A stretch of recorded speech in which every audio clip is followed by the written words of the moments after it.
네, 오늘 저희가 함께 볼 말씀은요, 에스겔서입니다. 이번 주 저희가 함께 쭉 읽어 나갔던 에스겔서 말씀 중에 16장 59절에서 63절 말씀입니다. 에스겔서 16장 59절에서요 63절까지의 말씀, 제가 한 절 여러분이 한 절 교독하시고 마지막 63절은 합독하도록 하겠습니다. 제가 먼저 읽겠습니다. 나 주 하나님이 말한다. 너는 내가 한 맹세를 하찮게 여겨 그 언약을 깼으니 나도 내가 한 것과 똑같이 너에게 하겠다. 그러나 나는 내 젊은 시절에 내가 너와 맺은 언약을 기억해서 너와 영원한 언약을 세우겠다. 비록 이것은 너와 나 사이에 세운 언약 속에 들어있는 것은 아니라 하더라도 내가 너에게 더 큰 내 언니와 너보다 작은 내 아우를 모두 내 딸로 삼아주면 너는 내가 저지른 악한 행실을 기억하고 부끄러워할 것이다. 이렇게 내가 직접 너와 언약을 세우면 그때야 비로소 너는 내가 주인 줄 알 것이다. 함께 읽겠습니다. 내가 이렇게 하는 까닭은 내가 저지른 모든 악한 일을 용서받은 다음에 내가 지난 일들을 기억하고 놀라고 그리고 부끄러워서 다시는 입도 열지 못하게 하려는 데 있는 것이다. 나 주 하나님의 말이다. 아멘. 오늘 이 본문의 말씀으로 은혜 앞에서 부끄러워하게 되다라는 제목으로 하나님께서 주신 은혜를 함께 나누기를 소원합니다. 오늘 이번 한 주 동안 에스겔 말씀 읽어 나가셨을 텐데 환상도 있고 그래서 에스겔 말씀이 참 쉽지는 않아요. 그런데 이 에스겔서가 그럼에도 불구하고 참 특별한 시기를 위해서 쓰여졌던 책인 것만은 분명합니다. 읽어서 보셔서 아시겠지만 여러분, 이 에스겔서는 어떤 시기, 어떤 시대를 위해서 쓰여졌는가? 이스라엘의 바벨론 유수, 이스라엘이 바벨론으로 포로로 끌려갔던 그 시기, 이스라엘의 멸망 전후 20년 사이의 이야기를 담고 있는 것이 지금 이 에스겔서 말씀입니다. 그래서 우리나라 역사로 좀 비유해서 따져보자면 일제강점기를 위한 특별하게 하나님께서 주신 말씀이었다. 그렇게 여러분들이 좀 접하고 읽어보셔도 좋겠다라는 생각이 들어요. 에스겔은 이 시대의 이스라엘 백성들, 포로로 끌려갔던, 그래서 희망과 소망을 다 놓아버렸던 이스라엘 백성들을 위해서 하나님의 예언을 전하는 임무를 받은 사람이었습니다. 포로가 되어서 고향을 떠나 이방의 나라로 와 억지로 정착해 된 그 백성들에게 에스겔은 하나님의 말씀을 전해야 하는 임무를 받은 것인데, 참 하나님께서 그렇게 에스겔에게 소명을 주시면서도 에스겔서 3장을 보면 하나님께서 또 이렇게 말씀하세요. 이스라엘 백성이 너의 말 안 들을 거다. 그렇게 이야기를 하십니다. 참 하나님의 말씀을 전해야 하는 사명을 받았는데 그 대상들이 하나님의 말씀을 전혀 듣지 않을 거다, 그런 걸 알면서도 전해야 하는 이 에스겔의 마음이 참 복잡하고 답답했겠다라는 생각이 들고요. 그의 예언 사역이 참 녹록치 않았겠다, 우리가 짐작해 볼 수 있겠죠. 근데 그럴만했던 것도 그 포로로 끌려갔던 이스라엘 백성들, 그 이스라엘 백성들이 하나님에 대한 질문이 있었어요. 의문점이 있었어요. 어떤 질문과 어떤 의문이었냐면 자신의 땅을 지킬 수도 없고 그리고 지키려고도 하지 않았던 그 하나님이 이제 와서 우리에게 이제 무슨 소용이 있는가라는 질문이 있었던 거예요. 예루살렘에 있는 자신의 성전이 더럽혀지는 것도 지키지 못한, 아니 그 더럽혀지도록 놔두신 그 하나님이 이제 와서 우리와 무슨 소용이 있겠는가 라는 질문을 갖고 있었고요. 약속의 땅으로부터 떨어진 이 타국으로 끌려가게 한 하나님이 우리와 무슨 소용이 있는가, 우리와 무슨 관계가 있는가. 그리고 하나님이 이제야 개입하신다 하더라도 이제 다 망가졌는데, 이 이스라엘이 이제 다 멸망했는데, 성전은 다 무너졌는데 이제 와서 개입하신들 우리를 도우실 수나 있겠는가라는 이런 다양한 질문을 갖고 있었던 것이 포로로 끌려갔던 이스라엘 백성들이었어요. 그러니 에스겔을 통해서 하시는 그 하나님의 말씀이 귀에 잘 들어올리는 만무하겠다라는 생각 해볼 수 있겠다 싶습니다. 이런 이들에게 하나님께서요. 근데 오늘 이 본문 16장 이 구약 전체에서도요. 가장 긴 신탁, 그러니까 예언의 말씀이에요. 63절에 달하는 말씀이죠. 그래서 이 16장 읽다가 지치시는 분들도 가끔 있으신 것 같아요. 언제 끝나지 하면서 보시는 분들도 있는데, 이 에스겔 16장이 구약 전체에서 가장 긴 예언의 말씀입니다. 이 말씀을 전하시면서 이들의 지금 현재 상황, 이 이스라엘 백성들이 처한 지금의 상황이 무엇 때문이었느냐, 하나님께서 분명히 이야기하시는 것은 너희가 먼저 언약을 깨는 죄를 지었기 때문이다 라고 분명하게 말씀을 하세요. 그렇다면 이스라엘 백성이 깬 언약이라는 게 뭐고, 그리고 어떻게 이 언약을 그들이 깬 것일까? 그것이 이 에스겔 16장에 이야기 형식으로, 비유로 기록되어 있는 것을 여러분들이 한번 보실 수 있게 됩니다. 정말 이스라엘에게 이 아름답고 어쩌면 슬프고 끔찍한 이야기를 하나님께서 63절에 달하는 긴 이야기를 통해서 전하셨어요.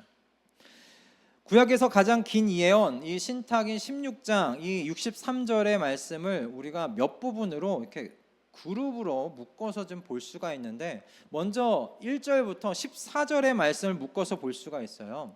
1절부터 14절의 말씀을 여기서 묶어서 보면 어떤 내용이냐면, 하나님께서 이스라엘을요 입양해요. 하나님께서 이스라엘을 입양하고 아름답게 양육한 다음에 이 양육한 이스라엘과 혼인의 관계를 맺으시고 이 신부를 정말 아름답게 단장하신다는 하나님의 이야기가 1절부터 14절에 기록되어 있습니다.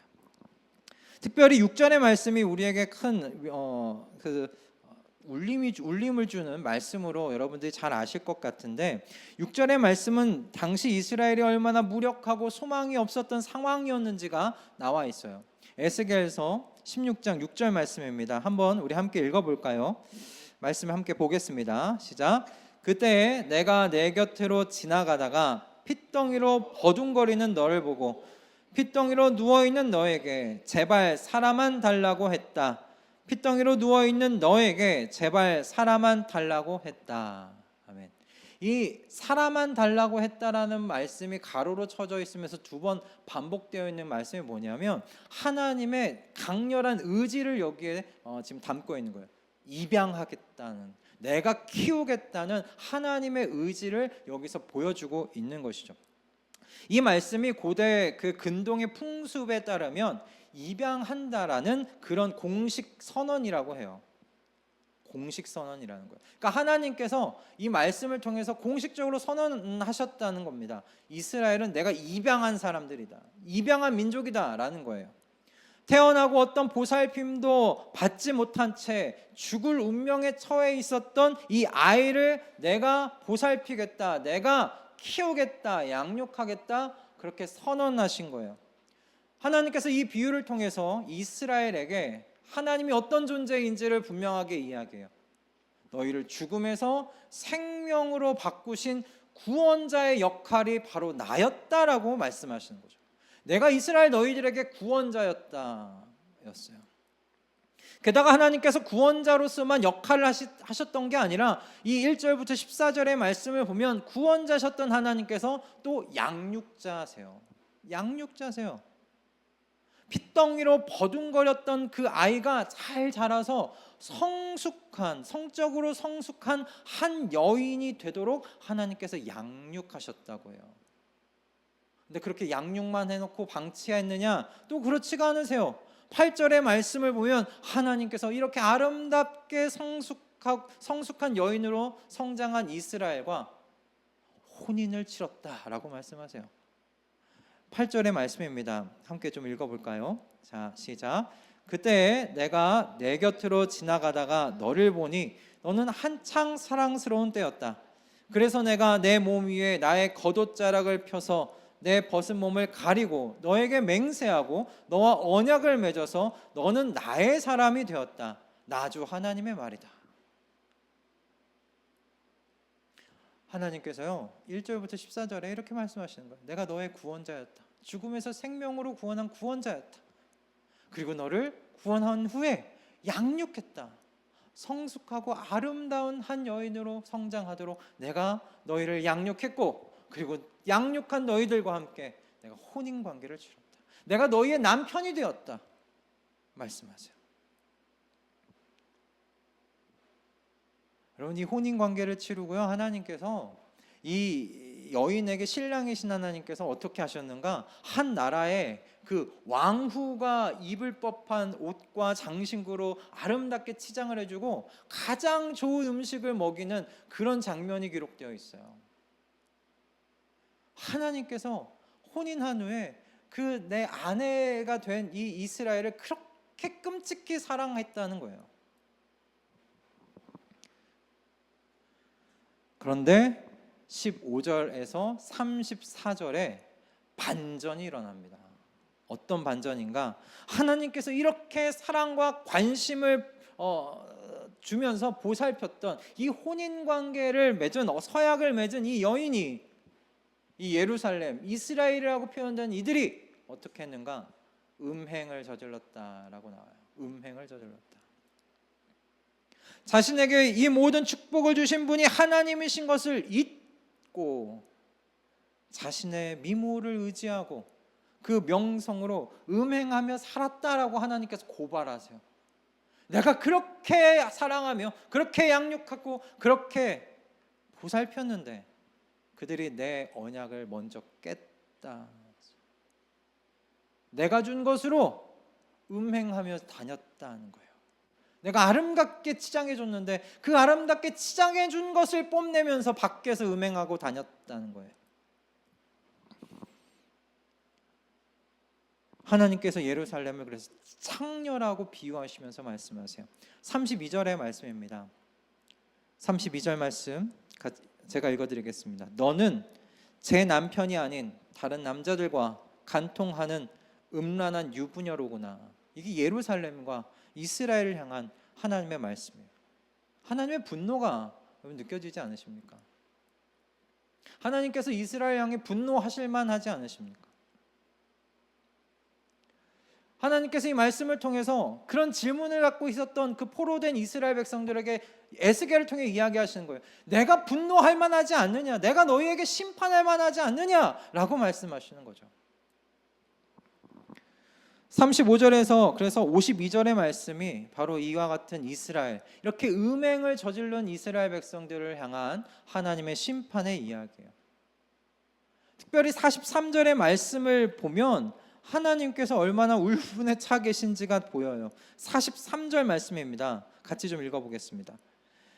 내가 어린 시절을 기억하지 않고 이 모든 일로 내 분노를 터뜨려 놓았으니 나도 내 행실대로 내게 그대로 갚을 것이니 내가 다시는 역겨운 우상을 섬기는 일에다가 음행까지 더하는 일을 못할 것이다. 나 주 하나님의 말이다. 너희가 기억하지 못하고 있다. 내 어린 시절을 기억하지 못하고 있다. 내가 너를 어떻게 핏덩이에서 구원하여서 너희를 어떻게 양육하고 너를 어떻게 아름답게 치장하며 너희를 나의 아름다운 신부 되게 했는데 너희는 그걸 다 새까맣게 잊어버렸다. 그러니 내 심판과 내 분노는 너무나 정당하다. 하나님께서 그렇게 자기 변호를 하시고 이스라엘을 고발하는 것이 지금 이 말씀입니다.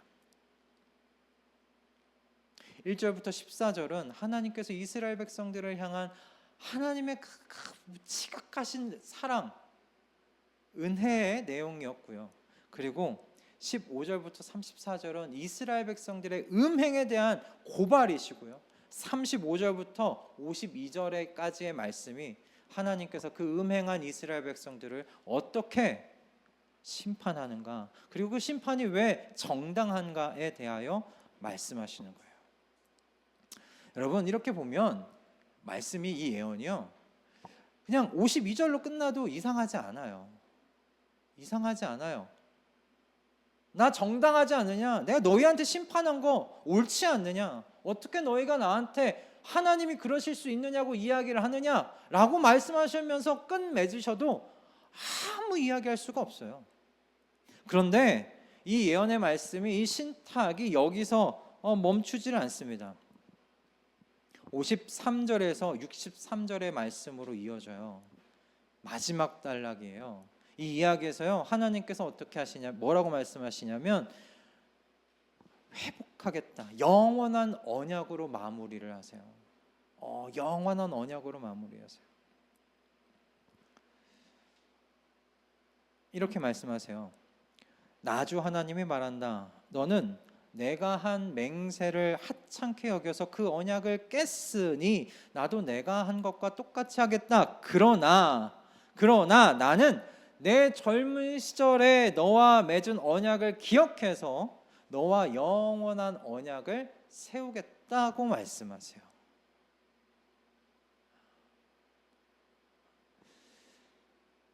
야, 여러분, 이렇게 이스라엘에게요, 두 번째 기회가 지금 찾아오고 있는 거예요. 두 번째 기회가.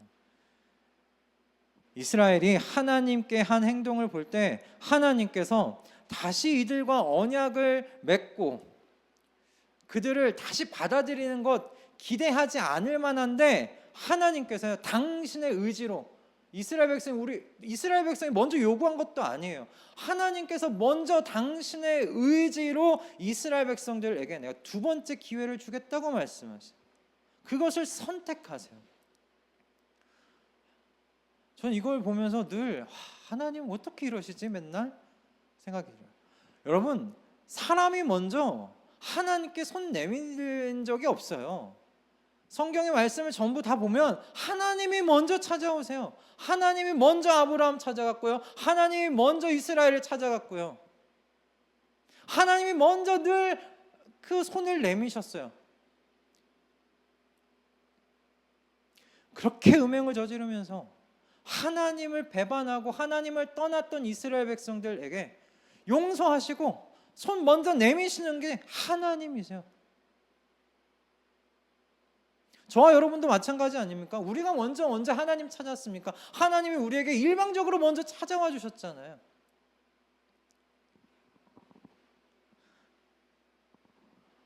늘 하나님이 먼저 해주셨어요. 늘 하나님이 먼저 용서해 주셨어요. 먼저 용서해 주세요. 그런데 하나님께서 이렇게 먼저 기회를 주시고 용서해 주시는 까닭이 있대요. 그게 오늘 이야기의 끝인 63절 말씀입니다. 63절 말씀 함께 좀 읽어보도록 하겠습니다. 함께 읽겠습니다. 내가 이렇게 하는 까닭은 내가 저지른 모든 악한 일을 용서받은 다음에 내가 지난 일들을 기억하고 놀라고 그리고 부끄러워서 다시는 입도 열지 못하게 하려는 데 있는 것이다. 나주 하나님의 말이다. 63절 말씀입니다. 이 말씀을 좀 잘못 읽게 되면 이렇게도 여길 수 있어요. 하나님 잘 나가시다가 왜 이러실까? 왜 입도 다 뻥끗 못하게 하시려고 이렇게 하시나? 그렇게 생각하실 수도 있어요.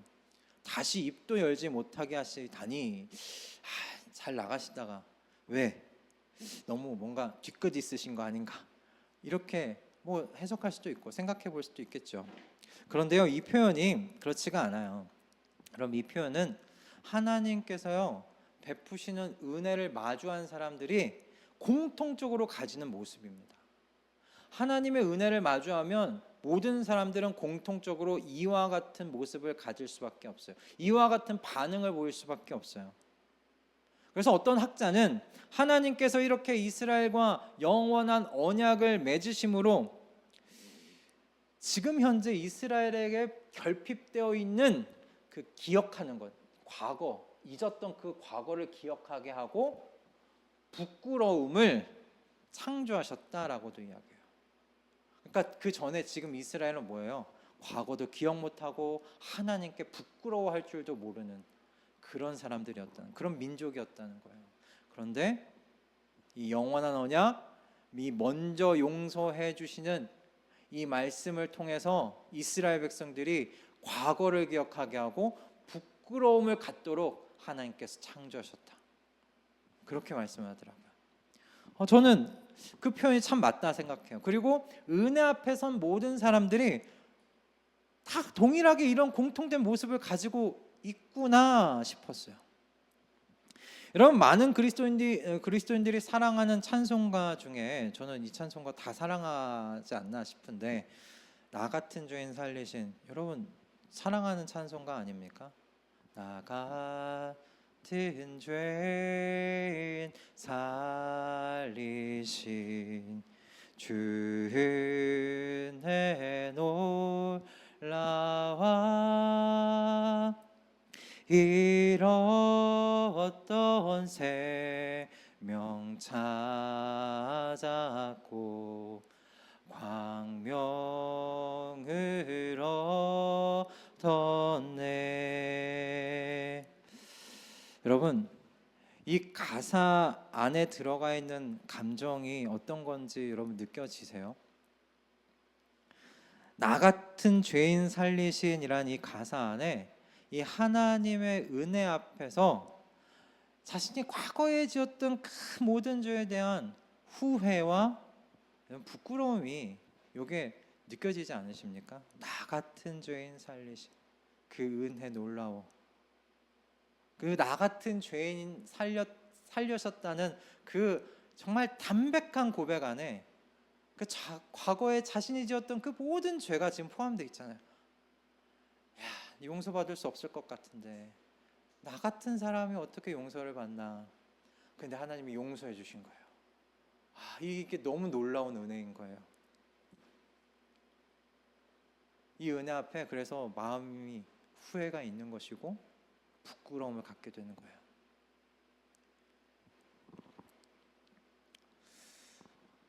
이게 저만의 경험은 아니잖아요. 여러분 모두의 경험 아니십니까? 여러분 모두의 고백이잖아요. 그러니까 나 같은 죄인 살리시냐라는 이 찬양을 함께 부르면서 똑같이 눈물도 훔치고 때로는 엉엉 울기도 하고 그런 경험들을 같이 우리가 공유하는 것이잖아요. 여러분 하나님의 은혜 앞에 서게 되면 기쁘죠. 기쁨이 있습니다. 감사가 터져 나옵니다. 그런데요, 가장 먼저 뭐가 찾아오냐면 고개를 숙이게 돼요. 눈물을 훔치게 돼요. 왜? 부끄러움 때문에. 그 은혜를 딱 맞이했을 때 먼저 드는 감정은 기쁨이 아니에요, 여러분. 감사가 아니에요. 부끄러움이에요, 부끄러움. 입을 다물게 돼요. 그 은혜 앞에. 그 거대한 은혜의 파도 앞에 그냥 입을 다물게 돼요. 내 과거의 모든 삶이 부끄러워져요. 여러분, 그리고 나서 기쁨이 찾아오는 것이고 감사가 찾아오는 것이죠. 내 과거를 돌아볼 때 내가 이렇게 두 번째 기회를 받는 게 마땅한가? 내가 다시 광명을 찾게 되는 게 마땅한가? 그렇게 우리 자신이 하나님 앞에 부끄러워지는 겁니다. 그렇게 하나님 앞에 부끄러워지게 되고 부끄러움을 갖게 되고 이렇게 하나님 앞에 회개하게 되는 거죠. 과거의 모든 죄가 생각나고 기억나고 부끄러워지니 어떤 마음이 들어요? 하나님, 다시는 제가 반복하지 않고 싶어요. 다시는 그 죄의 자리로 돌아가고 싶지 않아요, 하나님. 제가 그렇게 되지 않도록, 돌아가지 않을 수 있도록 하나님, 저를 지켜주세요. 하나님의 능력으로 저를 붙잡아 주세요. 그렇게 회개하게 되는 것이죠. 하나님께서 싫어하는 게 그래 나도 싫어져요. 하나님께서 미워하시는 것을 나도 미워하게 돼요. 그게 어디에서요? 은혜 앞에서 내가 부끄러움을 경험하고 그리고 나서 회개하면서 그렇게 돼요. 하나님이 싫어하는 거 나도 싫고 하나님이 미워하는 거 나도 미워요. 세상에는 그 사람을 보는 두 가지 시선이 있다고 해요. 첫 번째는 사람은 본래 선하다라고 보는 그런 시선이라고 합니다. 뭐 다 아시는 것처럼 성선설과 관련된 거죠. 사람이 근데 이렇게 악하게 된 것, 연약하게 된 건 뭐 때문이냐? 환경 때문이다. 교육 때문이다. 그런 결핍이 있기 때문에 사람이 악하게 되는 거다. 그렇기 때문에 교육시키고 그런 환경을 잘 개선만 해주면 사람은 언제든지 선하게 될 수 있다라고 보는 게 세상의 시선이라고 합니다. 그리고 두 번째 시선이 바로 인간은 본래 악하게 태어난다라는 그런 관점이죠. 그러니까 성경이 그런 관점으로 우리에게 이야기하지 않습니까? 인간은 본래 악하게 태어났기 때문에 외적인 환경을 바꾼다고 해서 근본적인 변화가 일어나지 않는다라는 그런 시선이에요. 때문에 그냥 이런 시선으로 사람을 보는 분들은 어떻게 여기냐면 사람은 안 바뀌어라고 이야기하죠. 사람은 안 바뀌어. 그래서 한 번 본 사람 그걸로 판단하는 분들도 계세요. 저 사람은 바뀔 수가 없어. 근본적인 변화가 불가능해. 여러분, 그런데 성경은 성악설을 이야기는 하지만 뭐라고 또 이야기하냐면 사람은 근본적으로 변화가 가능하다고 가르쳐요. 사람은 변화가 가능해요. 사람은 고쳐질 수 있어요. 새롭게 창조될 수 있어요. 하나님의 사람들은 이 하나님의 말씀에 귀를 기울여야 하는 줄로 믿습니다. 여러분, 사람은 변할 수 있어요. 새롭게 창조될 수 있어요. 우리가 변했듯이. 그러니 사람을 포기하면 안 돼요. 사람을 포기하는 사람들이 아닙니다. 어떻게 그렇게 사람이 변할 수 있는가? 사실 사람이 하는 게 아니니까요, 그죠? 하나님이 하시는 거니까 가능하잖아요. 하나님께서 변화할 수 있는 길을 준비해 주시고 그 길을 열어 주셨어요. 어떻게? 오늘 우리 이 말씀처럼 회개의 길을 하나님께서 열어 주셨어요. 무엇을 통해서요? 은혜를 통해서. 여러분, 은혜를 경험하면요, 사람은 변할 수 있어요. 회개하고 변할 수 있어요. 그 마음에 하나님 싫어하는 거 나도 싫어지는데, 하나님이 미워하는 거 나도 미워하게 되고, 하나님이 분노하는 거 나도 같이 분노하게 되는데 어떻게 사람이 안 변할 수 있겠어요? 은혜가 사람을 변화시켜요. 은혜가 사람을 변화시켜요. 제가 종종 이야기했던 바가 있는데, 우리 청년부에서 청년 사역을 할 때 여자 청년들이 있잖아요. 이제 결혼 정년기에 있는 여자 청년들에게 늘 이야기하는 게 있어요. 남자 잘 만나야 된다. 남자 잘 만나야 돼. 남자들한테도 여자 잘 만나야 된다. 근데 여러 가지 조건 보지 말고 그냥 한 가지만 봤으면 좋겠다. 뭐 물론 너희들 각자가 갖고 있는 기도 제목은 있겠지만 꼭 넣었으면 하는 기도 제목이 있는데, 그게 뭐냐면 제가 늘 이야기를 해줬어요. 은혜를 아는 사람 만나기를 기도해라. 하나님 은혜를 경험해 본 사람, 그 사람과 만나라, 결혼해라 이야기를 했어요. 여러분, 결혼해서 살다 보면 부딪히는 게 얼마나 많아요. 성격도 다르고 생각하는 바도 다르고. 여러분, 근데 그걸 서로 맞춰가면서 살아갈 때 어떻게 싸움이 없겠어요? 싸움이 있어요. 왜 안 싸워요? 싸워요. 근데 그 싸움을 어떻게 조절해 가는가? 은혜로 조절하는 거예요. 내가 화낼 거 하나님께서 주신 은혜 때문에 화내고 가서 먼저 사과하고, 그렇게 변화되고 깎여 나아가면서 한 몸을 이루어가는 거예요. 은혜로 깎여 나가는 거지, 사람의 결심과 의지로 깎여 나가서 한 몸 못 이룬다. 그렇게 이야기를 해줬거든요. 여러분, 사람의 의지로 회개 못해요. 사람의 결단과 결심이 회개의 길로 우리를 인도하는 게 아니에요. 사람을 변화시키는 게 아니에요. 무엇이 사람들로 하여금 과거를 기억하고 놀라고 부끄럽게 만들었어요? 은혜예요. 하나님의 은혜가 그렇게 회개의 길을 열어주신 거죠. 그래서 사람이 변화될 수 있어요. 은혜로 사람이 새롭게 창조될 수 있어요. 여러분, 예수님께서 이 땅 가운데 오셨을 때 사람들에게 가장 먼저 선포하셨던 말씀이 뭐예요? 회개하고, 그죠? 회개하라, 천국에 가까이 왔느니라. 복음을 믿어라 라고 말씀하시잖아요. 회개하라고 먼저 말씀하셨어요. 그런데 예수님께서 맨 처음 오셔서 그렇게 선포하셨던 회개하라는 말씀에 회개하고 돌아온 사람이 있어요, 없어요? 없어요. 이 말씀을 듣고 회개하고 돌아온 사람들이 없어요. 회개하지 않았어요. 자신들의 과거를 돌아보지 않았고요. 오히려 그렇게 선언하시는 예수님은 어떻게 했어요? 핍박했어요. 그리고 너가 가르치는 그 권위가 도대체 어디서 오는 것이냐고 그렇게 반문했어요. 그리고 예수님을 십자가에 못 박혀 죽였어요. 그럼 이들이 언제 회개했나요, 여러분? 이들이 언제 회개했어요? 예수님께서 하나님의 아들로 오셨다는 그 하나님의 은혜를 깨닫고, 아, 내가 하나님의 아들을 핍박했구나. 아, 내가 하나님의 아들을 십자가에 못 박혀 죽였구나. 그 과거를 마주하게 되었을 때 회개했어요. 여러분, 사도행전 2장을 보세요.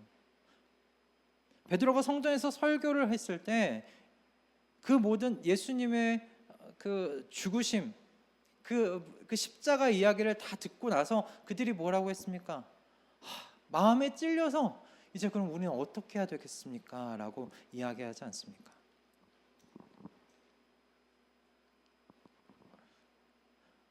그 십자가의 은혜를 마주하게 되었을 때 사람들이 마음 가운데 회개하기를 바라는 마음이 생기기 시작했어요. 여러분, 예수님께서 십자가를 지시고 왜 죽음을 당하셨는지 아시겠습니까? 하나님의 사랑과 은혜를 몸소 보여주시기 위함이에요. 그래서 저와 여러분에게, 모든 인류에게 근본적인 회개의 길을 열어주시기 위함이죠. 예수님께서 십자가에 안 죽으셨다면 사람들은 은혜가 뭔지 모르고 살았을 겁니다. 도대체 은혜가 뭐냐? 회개의 길이 열리지 않았을 거예요. 오늘 이 말씀을 묵상하면서 동화 하나가 생각나더라고요. 그 이솝 우화 중에 여러분 그 해와 바람이라는 동화 기억나세요? 아실 것 같은데, 바람이 어느 날 이 해에게 찾아와서 자신의 힘을 과시하죠. 내가 이렇게 세다. 내가 한번 바람 훅 불면 건물이 날아가고 나무가 뿌리 뽑혀가고 내가 세상에서 제일 세다. 그렇게 이야기를, 자기 자랑을 하고 있는데 저기서 한 외투를 입은 한 남성이 이렇게 걸어옵니다. 그래도 바람이 뭐라고 합니까? 우리 한번 내기하자. 저 외투를 먼저 벗기면 그 사람 벗기는 자가 이기는 거다. 그래서 먼저 바람을 후 하고 부릅니다. 그럼 어떻게 해요? 그렇죠. 외투를 더 꽁꽁 싸매요. 더 꽁꽁 싸매요. 안 벗겨지는 거예요. 바람이 포기를 합니다. 해한테 속으로 생각했겠죠. 야, 나도 못한 거 너가 할 수 있겠느냐. 해가 햇빛을 조용히 내리쬐입니다. 나그네 위로 계속 햇볕을 조용히 내리쬐요. 어떻게 됐어요? 외투를 너무 더운데? 나그네가 외투를 벗습니다. 그렇게 해가 이겼다는 그 해와 바람의 이솝 우화입니다. 저는 이 우화에서 그 햇볕이 하나님의 은혜 같은 거예요. 하나님의 은혜 같은 거예요. 사람의 결심, 결단, 의지 너무 강렬하죠. 그 결단과 결심과 의지로 세상에 참 많은 것들이 이루어졌어요. 그러나 사람은 못 바꿔요. 사람 바꾸는 일을 할 수가 없어요. 회개에 이르도록 하지는 못해요.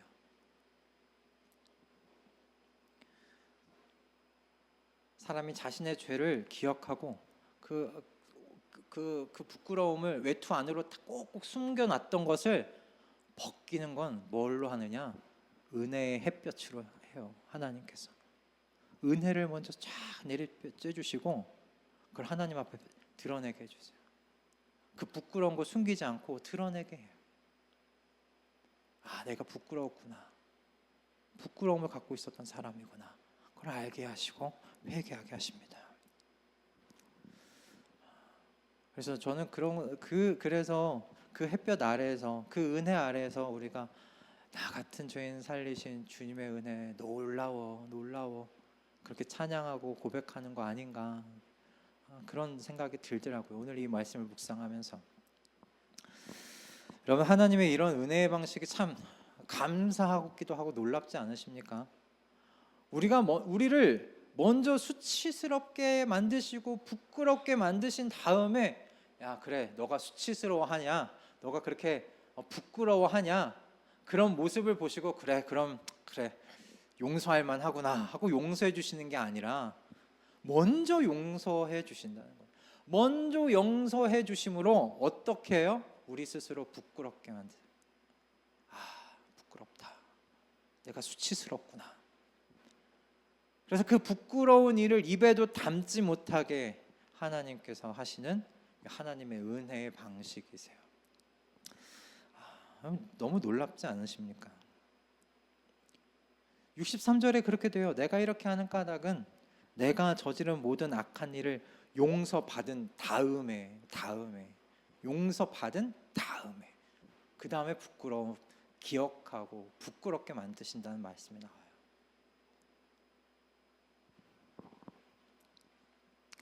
회개하라 천국이 가까이 왔느니라 라는 말씀 이후에 십자가에 달려 죽으심으로 우리에게 은혜를 알려주시고 사랑이 무엇인지를 알려주시고 그 다음 진정한 이 회개의 길을 준비해 주시는 것, 이게 하나님의 은혜의 방식입니다.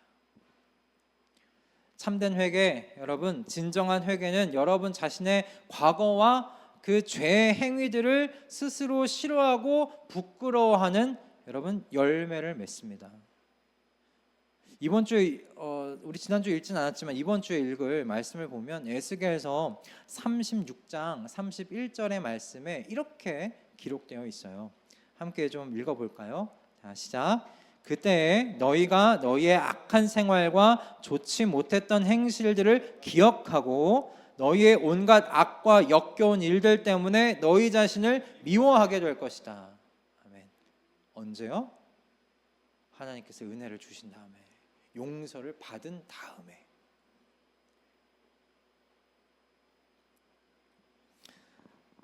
하나님의 성령께서 오늘날 우리 안에서 이 일을 이루고 계신 줄 믿습니다. 이 사역을 우리 가운데서 행하고 계신 줄 믿습니다. 여러분의 마음의 죄들을 들추어내시고 하나님 앞에서 부끄러운 일들 바라보고 기억하게 하시는 것이 성령 하나님의 일입니다. 그럴 때 여러분, 그 부끄러운 마음을 외면하지 마세요. 외면하지 마세요. 먼저 기억하세요. 용서 받은 다음에 이미 용서를 받았어요. 부끄러운 일을 기억하게 하시고 수치스러운 일들을 우리 마음에서 끄집어내시는 건 은혜의 보좌 앞으로 나오라고 하시는 하나님의 초청이십니다. 회개의 길을 여셨으니 그 회개의 길을 걸어오라고 하시는 하나님의 인도하심입니다. C.S. 루이스의 영적 스승이었던 조지 맥도널드가 이 부끄러움과 관련해서 이런 글을 남겼다고 해요. 제가 좀 읽어드리겠습니다. 앞에 보시면서 따라오셔도 좋을 것 같아요. 우리는 미래뿐 아니라 우리의 과거에 대해서도 흔쾌히 하나님을 신뢰할 수 있습니다. 지난 일을 감추려 들지 않는 한 부끄러움을 느껴야 마땅한 곳에서 부끄러움을 느끼고 머리를 숙일 준비가 되어 있는 한 과거는 우리를 해치지 못할 것입니다. 부끄러움을 아는 것은 거룩하고 복된 일이기 때문입니다. 부끄러움은 그럴싸해 보이고 싶어하는 사람에게만 수치일 뿐입니다. 본연의 모습에 충실하려는 사람에게는 그렇지 않습니다. 겸손하게 부끄러워하는 것은 진리의 욕조에 몸을 담그는 일입니다. 부끄러워할 줄 아는 건요, 진리의 욕조에 물을 담그는 거래요. 우리의 몸을 담그는 거래요. 여러분, 그렇습니다. 겸손하게 부끄러워하는 일은 여러분 과거를 잊는 것이 아니고요, 기억하고 부끄러워할 때 부끄러워하는 것이고요. 그럴 때 비로소 여러분 우리의 현재와 미래가 지켜지는 줄 믿습니다. 우리 그렇게 부끄러워할 줄 알 때, 고개를 숙여야 할 줄 알 때, 여러분 그렇게 함으로 우리 현재가 지켜지는 거예요. 우리의 미래가 지켜지는 거예요. 이렇게 부끄러움을 직면할 때 비로소 우리가 참된 회개에 이를 수 있어요. 그러니 여러분 기억하시기 바랍니다. 하나님께서 여러분들이 과거를 잊게 만들지 않으세요. 잊어버리도록 만들지 않으세요. 과거를 기억나게 하세요. 십자가에 그래서 사랑과 은혜 앞에서 그 과거의 시간들, 우리의 행위들을 미워하고 그 죄를 지은 나를 부끄럽게 여기도록 하세요. 그리고 바로 그때가 참된 회개의 그 역사가 일어나는 그 자리인 것으로 여러분 기억하시기 바랍니다. 하나님께서 은혜의 보좌 앞으로 우리를 초청하고 계시는 그 시간인 줄로 믿으실 수 있기를 주님의 이름으로 축복합니다. 여러분, 회개를 하는데 과거에 대한 부끄러움이 없다면, 과거에 지었던 내 행위, 언행, 그 미움이 없다면 우리의 회개를 한번 점검해 봐야 돼요. 그 회개가 과연 하나님의 은혜 앞에서 한 것인지 살펴볼 수 있어야 돼요. 오늘 하나님께서 분명하게 말씀하세요. 내가 이렇게 하는 까닭은 내가 저지른 악한 일을 용서받은 다음에 내가 지난 일들을 기억하고 놀라고 그리고 부끄러워서 다시는 입도 열지 못하게 하려는 데 있는 것이다. 이것이 하나님께서 먼저 용서하시고 은혜를 베푸시는 목적 되십니다. 예수 그리스도의 십자가의 사랑과 은혜는 여러분을 먼저 위로하고요, 격려하고요, 토닥이기 위한 것이 아니에요. 사람들은 그걸 원하죠. 십자가 앞에 나아가면 굉장히 먼저 서둘러요. 은혜를 받기를 서두르는데 그 은혜가 뭐냐면 위로받기를 먼저 서둘러요. 나를 격려해 주시기를 서둘러요. 내 등을 토닥여 주시면서 괜찮다, 내가 너를 안다 라고 말씀해 주시기를 원해요. 그런데 순서가 바뀌었어요. 하나님께서 예수 그리스도를 통해 십자가의 사랑과 은혜를 우리에게 알려주신 그 까닭은 뭐냐면요, 기억하고 놀라고 그리고 부끄럽게 하시기 위함이에요. 그렇게 부끄러워할 줄 아는 능력을 우리에게 주시기 위함이에요. 그래서 진정한 회개의 길로 그리고 은혜의 보좌 앞으로 나올 수 있도록 하나님께서 인도하시기 위함이에요. 그리고 나서 하나님께서 격려하세요. 그래, 이제 한번 잘 살아봐라. 너 지금 잘 가고 있어. 내가 너를 안다 위로하시죠. 순서를 바꾸지 마세요. 하나님께서 그렇게 하시는 까닭은 기억하게 하시고 놀라게 하시고 부끄러워하게 하게 하셔서 입도 열지 못하게 하시기 위함이다 는 것이었어요. 여러분, 이 은혜 앞에서 죄에 대한 이 영적인 저항 능력이 매일매일 성장하는 저와 여러분 다 되시기를 바랍니다. 십자가를 통해 타인을 보는 것이 아니라 십자가를 통해 우리 자신을 바라보는 그 복을 누리고 경험하는 우리 모든 가족분들 다 되시기를 주님의 이름으로 축복합니다. 아멘.